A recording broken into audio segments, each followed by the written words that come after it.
How you all doing? This is Nathaniel Source of Source Said It, and as we get closer to the beginning of one of the best sports seasons in America, which is the NCAA college football season, I want to talk about one of the feel-good stories from spring football. Was from Virginia University. As you all know, there were three students killed at the University of Virginia that played on the football team. And one of the students that were wounded, he did survive, and his name was Mike Hollins. And one of the feel-good stories coming from spring ball is when Mike Hollins' family was at the spring game, and Mike Hollins scored a touchdown. So that was one of definitely a feel-good story from spring football as we get closer to um, the beginning of the season. So a recap of that spring game is Charlottesville, Virginia. Virginia senior running back Mike Hollins had 11 carries for 40 yards and had a 1 yard touchdown run in Virginia's spring football game Saturday, capping off an amazing comeback story. Hollins was shot and injured in November's tragedy on UVA grounds, which killed three of Hollins' teammates.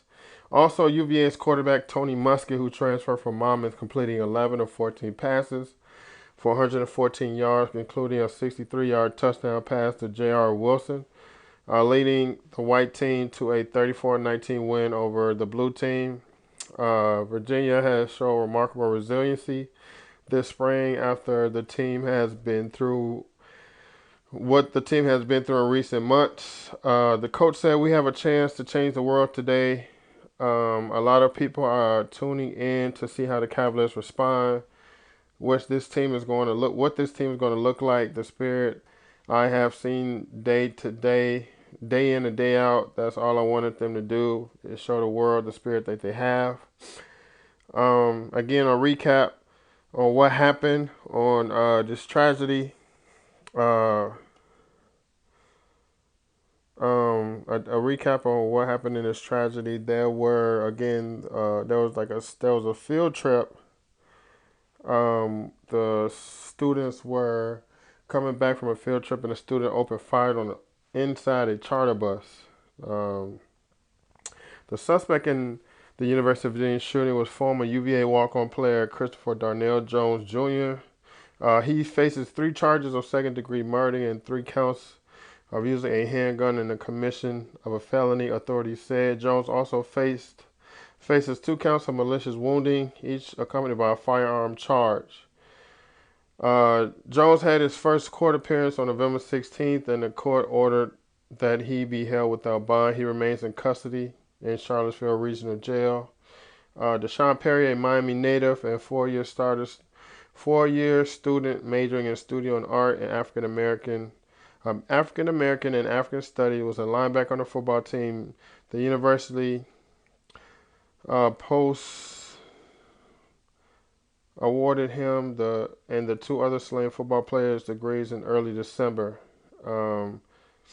At Thursday's news conference, Perry said that they want a tighter gun control law. So the reason that the parents wanted tighter gun control laws because supposedly the student tried to purchase guns before but was denied because he was under 21.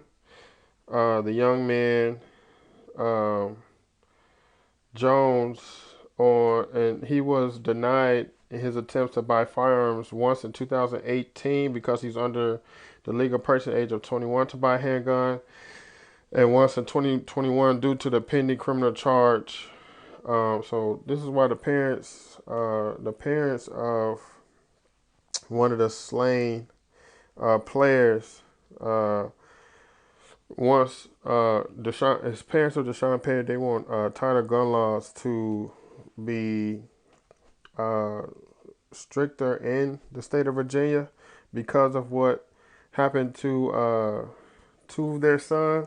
And even before the shooting, Jones was a subject of a pending gun-related case with the University Judicial Council. In that case, a student reported September that Jones made a comment to him about possessing a gun. Though that person did not see Jones possess a gun, the university spokesperson Brian Coy, he said Jones repeatedly refused to cooperate with university officials, and his case was escalated in October for further review and possible disciplinary action. So this young man tried to purchase a gun 2 times, and even he got in trouble for talking about purchasing or possessing a gun on campus. And the school officials and the coaches failed to dismiss him from the team or dismiss him from the campus. And unfortunately, this incident happened, and Mr. Hollins went into detail about this incident. Um, the student Mike Hollins, the student injured in the attack, recalled having locked eyes with the gunman before he was shot. We locked eyes and that was it. Mike Hollins, a university football player hurt in the attack, told ABC's Michael Strahan in an interview aired Thursday. Once I got up and the bus was stopping is when the gunshots, started ringing out. In that moment, I knew I had to, get off the bus because it could get worse. I wish that more people knew more about him. We knew what we know about the UVA shooting victims. Me and another teammate were the only two to get off the bus. I turned back and I looked over my shoulder and realized, we were the only two running, Hollins said. Hollins turned around to help others, and then he came face to face with the shooter. I didn't really think much in that moment. I was just literally in instinct and reaction to go back. The government said nothing at all. We called Hollins, who eventually turned around and took off running. He was shot. I felt him hit me in the back. Hollins encountered a pre-med student who helped keep him calm and kept him breathing under control, was checking my pulse until the ambulance came. Hollins didn't know the shooter before, but he seen him that morning prior to the field trip. Adding, he looked normal. I didn't know him. I didn't know him at all. Hollins, who was hospitalized for days, learned about the deaths of his teammates days after the shooting. I never cried like that before. I lost a brother that day. I love Lavelle in all my heart and love Devin with all my heart, but Deshaun, it was different with him. That was my brother, Hollins said, but visibly emotional. It was tragic hearing that he was gone. So again, this is just a tragic thing that happened. Again, it was, a field trip where it happened right on the bus. University of Virginia confirmed that the shooting occurred on a bus full of students returning back to the university campus after a field trip. University football players, again, Lavelle Davis Jr., Devin Chandler, and Deshaun Perry were confirmed have been killed in the shooting. The two additional victims were Marley Morgan and again Michael Hollins were taken to the hospital with injuries, one in critical condition, one in good condition according to the school. So even after all of this, Michael Hollins did return to the football field, and I'm just so happy that he did return to the football field, and he's able to play the game of football that he loves. Rest in peace to the 3 players that did not make it. I haven't heard much from the young man who was in critical condition with Mr. Hollins, so I hope that he is fine and doing well. But again, I just wanted to share this feel-good story of Mr. Hollins scoring a touchdown in the spring game and the family being at the game. And I hope he has an amazing season with the University of Virginia. Again, this is Nathaniel Sosa, So Said signing out, and you all have a good one.